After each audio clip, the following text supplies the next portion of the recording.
شیخ مزخرف شیشته، کسی از او هم مزخرفتر میره به نزد از او. پولام گم شده، چند گم شده؟ مثلا 1 لک افغانی گم شده. خب برادرها متوجه باشن، 1 لک افغانی گم شده، تو پیدا کن. میگه 10,000 بدی 1 لک تور پیدا میکنم. میگم کجایه؟ حالا انسان بدبختی که پیش از او انسان مزخرف میری، اگر او خبر میداشت که 1 لک برای خود خبر میداشت، اگر خبر میداشت که 1 لک برای خود خو میگرفت، جنیات خود روان میکرد، 1 لک می آورد، میگفت من برادر خبر ندارم ما کجایه. 1 لک از همه گذشته به کابل بانک و عزیزی بانک و یک چند تا جندا خود رای میکرد، از اونجی میگفت پول به ما بیاریم. چرا به 10,000 و به 2,000 قناعت داره؟ از اینجی مثلا میگه به ولایت بادغیس تر سحر و جادو کردن، تعویض به کنج سرای فلانی دفنه، 3,000 افغانی بدی که اینا شاهد دارم که الان استاده کنم، میگن که ها از ما چنین شده رفتیم چنین بوده. 3,000 افغانی بدی که من تعویض از ولایت بادغیس بردارم بیارم. خب چگونه عقلی میپذیره؟ لا یعلم الغیب الا الله، غیب به جز خدا دیگر کسی نمیداند. و عنده مفاتیح الغیب، همه کلیدهای غیب به نزد الله است.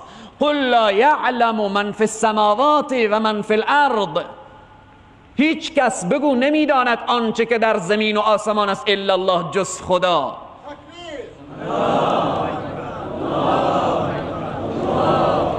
اینها تأثیرات اخلاقی که یک برادری چقدر عقل قاصری داره، میره میگه 10,000 از من گم شده، شیخ میگه 2,000 به من بدی اونا رو پیدا میکنم. خب اگر پیدا کرده میتوانست، به والله قسم اون نمیشیشت به اونجی که به 2,000 یک انسان قناعت پیدا کنه.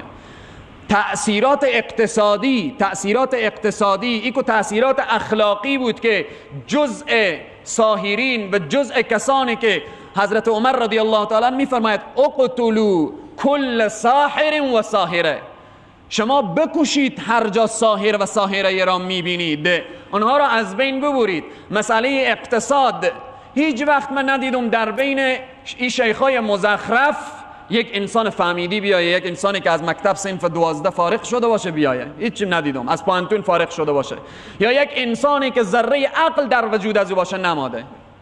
خیلی کسانی هستن سواد ندارن اما عقل دارن، ندیدیم بیایه. هر جا بیچاره اخنکنده از هر در مونده میره، بعد از او مالک 2,000 افغانی نیه و قدم اول میگه که تو مرغی بیار.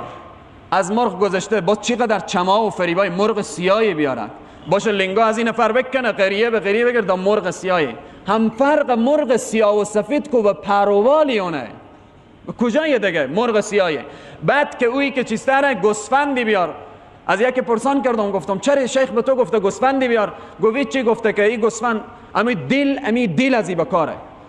گفتم که از بازار یک دلی میستوندی میبردی برای دیگه گوسفند لازمه. گفت نه، شیخ گفته که این گوسفند باید داخل سرا کشته شه که امی دل از این داغ بیرون شه بالی و خونده شه. چی چمها، چی فریبها، چی حیله ها، چی چیزایی که امروز 1400 سال از قرآن میگذره، قرآن به گوش ما پوف میکنه که امروز زمان جاهلیت نیست، اما چقدر انسانهای دنبال چنین حرفهای میگردن. تأثیرات اقتصادی، برادر نون نداره که بخوره، قرض میکنه، بالاخره به هر ترتیبی میشه یا گوسفند پیدا کن، 10,000 پیدا کن، 20,000 پیدا کن، به همین ترتیب تعویض‌هایی که از خون نوشته باشه، حرمت علیکم المیتة والدم ولحم الخنزیر و ما اهل، از جمله چیزهایی که نجس یک خونه. به خون چگونه تعویض نوشته میشه؟ به خون چگونه آیه قرآن نوشته میشه؟ آیا حیف آیه قرآن نکرده که با یک نجسی او نوشته بشه با خون؟ پس برادرها کی بیدار میشیم؟ به این مسئله چرا امروز انتخاب کردم؟ دیروز در همین منطقه ما 3 نفر از شیخایی که چنین کارها میکردن ما توبه دادیم، کتابهای سحر و جادو اینا رو گرفتیم، الان پیش منه هر کدام از اینا رو. از آخر به بعضی برادرها از لابلا از اینا چیز اشاره خواهد کردم که برای ما چی میگن.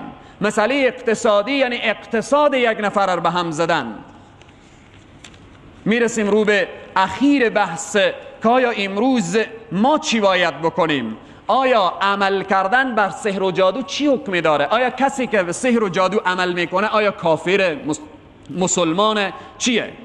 تفسیر روح المعانی از حضرت امام ابو حنیفه رحمت الله علیه بیان می کند. همه ما میگیم مذهب از کی داریم؟ از امام ابو حنیفه رحمت الله علیه. امام ابو حنیفه می فرماید اگر کسی ساحر و جادوگر را دستگیر کرد و ثابت کرد که جادوگر و جادوگری می کرده و جادوگر هست، جا در جا باید کشته شود. این انسان کافره. جا در جا. اگر گفت که من 1 هفته پیش توبه کرده بودم، اینجا کشته نمیشه. اگر جا در جا با سند و اسناد گرفته شد، امام ابو حنیفه رحمت الله علیه میگن باید کشته بشه، چون به قول حضرت عمر عمل میکنن. اقتلوا، بکشید کل ساحر و ساحره، هر زن شیاد و دجال صفت و هر مرد شیاد و دجال صفت را جا در جا بکشید.